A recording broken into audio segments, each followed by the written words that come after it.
Alright, ladies and gentlemen, I just wanted to show you guys how much I progressed since the last time you saw me in terms of ab work and in terms of how I look body wise. So let me just put this down here.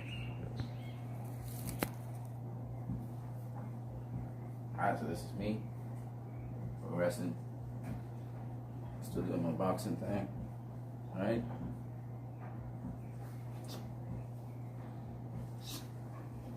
Alright, so you know, we're making some progress, and I wanted to show you what I look like in terms of physical fitness. You know, we're getting there, slowly but surely. All right, so I want to talk about boxing, and I'm getting out of here. That's why I'm dressed, and I wanted to just show you guys, talk to you guys about two things. The first one is Keith Thurman versus Manny Pacquiao. Obviously, you cannot underestimate Manny Pacquiao. As much as I said I back Keith Thurman, I'm listening to Keith Thurman's comments about ending Pacquiao's career. That ain't happening. I don't think so, at least. I don't know what Keith Thurman sees, but I personally don't think he can end Manny Pacquiao's career. And by saying that to Manny Pacquiao, which is nice, the intent only allows Manny Pacquiao to further prepare himself for that. Okay, so quite frankly, I don't think that Keith Thurman can knock out Manny Pacquiao. Or at least he won't. I don't think he will do that. May outpoint him, but I don't think he's going to knock him out. But it's going to be an interesting fight. It's going to be an action-packed fight for sure. Pacquiao, you know, a lot of people underestimate Manny Pacquiao. A lot of people think Manny Pacquiao is this one-dimensional fighter. He's not, especially now, the older Pacquiao. And I think that Keith Thurman, I hope he's not underestimating Manny Pacquiao like Adrian Broner did. Because as much as Manny Pacquiao gets caught with the lead right, let me just say, he does, in his defense, cater for it. He doesn't just run into the lead right all the time. He does every now and then. But he doesn't really run into it full force. And Pacquiao, he really has upped his game in terms of boxing.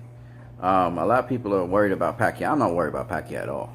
I think he's got a good chin, first of all. And second of all, as much as Keith Thurman takes pride in his power, he's going to realize his power is nothing. Like, Pacquiao can take that power. So Pacquiao's fought much heavier punches than Keith Thurman. I'm pretty sure about that. And if you look at it, Pacquiao's very sturdy. I mean, Timothy Bradley tried to get Pacquiao out of it. Jesse Vargas, Chris Algieri, Floyd Mayweather. Can't get Pacquiao out of there just like that. And Pacquiao is very sturdy. He's a small guy. I think the thing that tricks people is his size. When you see Pacquiao in person, a little 5'5" guy, you're thinking, I'm gonna beat this dude. I'm definitely gonna beat this dude. No, it's an illusion, and he's tricking you. And Pacquiao's quick and he's fast. So he's not as fast as Floyd Mayweather, but you know, Keith Thurman ain't no quick guy or fast guy, and he telegraphs punches and he does loop punches. So he's a bit unorthodox, though. So, having said all of that, I'm just saying that if these guys think that, if Keith Thurman thinks Pacquiao is going to get, you know, because he knows what to do against Pacquiao, he got another thing coming. And Pacquiao has evolved since the last time he faced Floyd Mayweather. So, you know, if Keith Thurman and these guys are thinking it's just a rollover, they got another thing coming. I mean, Leonard Ellerbe said that, and a lot of people said that. And Pacquiao been working on things which make him vulnerable. So I just think that Thurman should think about what he's saying. Now, Terrence Crawford responded to Keith Thurman saying, oh, okay, so you think Pacquiao is a rollover. You talk to me about how I don't fight true welterweights, but you're going to fight this dude. Why didn't you fight me? You know, and Terrence Crawford was saying to Keith Thurman that he doesn't think he's all that. So, I mean, it's interesting, man, how this back and forth is going on social media. Of course, I listened to Peter Fury, which is Tyson Fury's, I think, uncle or father. I can't remember which one. You guys tell me which one it is. He was talking about Deontay Wilder and his power, you know. But he said styles make fights, and Brazil was tailor-made for Wilder, you know. I think a lot of people are thinking that Deontay Wilder is going to knock out Anthony Joshua. I don't think that, first and foremost, that Anthony Joshua is that easy to knock out, because he's got pretty decent defense, blocking shots and stuff like that. And I remember Deontay Wilder didn't knock out Arthur Spilka until, I think, the 11th round. You know, and he hasn't been able to knock out certain fighters. And even Dominic Brazil, he knocked him out, yeah, but Dominic Brazil got up. He got up from, getting knocked down. So it shows that it's more technique that Wilder has, and not just brute power. If it was just brute power, them guys ain't getting up. They're not getting up from it. They're out, and that's it. Like how Marquez just knocked out Pacquiao. Boom, and that was it. He went sleep for a minute. That's serious power. Wilder uses technique. He's kind of like Hearns, from the Crunk Gym and his trainer. They use technique. So a lot of times people think that Wilder's, he's not the best technical boxer. He's pretty good. He's pretty good. In fact, he's very good, technically speaking.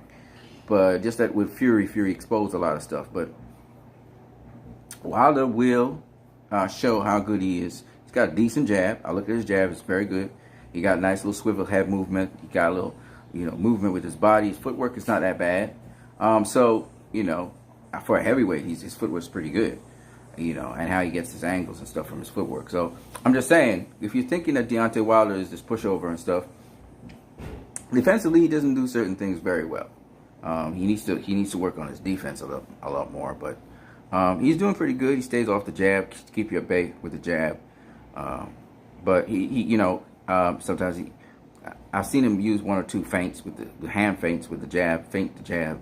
But he needs to learn how to do other feints. I see him staying out the true line, swiveling, doing different other things. So he's learning a lot of stuff for the boxing that he has to face. So we'll see how it goes. But yeah, Peter Fury was like, man, the guy hits like a train. Now I was listening to a lot of people focus on his power, Deontay Wilder's power. And some people also think that because he's focused on his power so much that he won't beat Anthony Joshua, because Anthony Joshua they think is a better boxer than Deontay Wilder. I'll say this: I don't necessarily think that Anthony Joshua's a better boxer than Anthony Wilder. There's things Anthony Joshua does better than Deontay. I think that there's things that Deontay does that Joshua don't know nothing about at all. Doesn't even do him. So when you look at the two fighters, Anthony Joshua versus Deontay Wilder, I think Wilder has the edge on Anthony Joshua because of the angles he creates and the way how he gets into position so quickly. So I think that's why Wilder's going to catch him with the lead right. And Joshua's been caught with lead rights a couple times. He actually got put down with a lead right against Klitschko. Okay, so I pretty much think that Anthony Joshua, who's tough, he's a tough dude too, would get beat by Deontay Wilder. Okay, not necessarily stopped, dropped, absolutely. Stopped, not necessarily. The other thing I want to talk to you guys about is Anthony Joshua versus Andy Ruiz Jr. I watched Andy Ruiz Jr. I don't know if he's better than Jared Miller. I wouldn't say he's better. I have to look at the fights of both of them.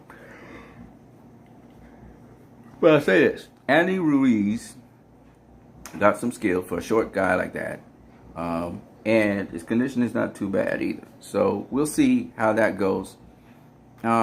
I don't know if Joshua will knock him out, or if he'll just get a decision win over him, or if Andy Ruiz will get a decision over Joshua. You never know.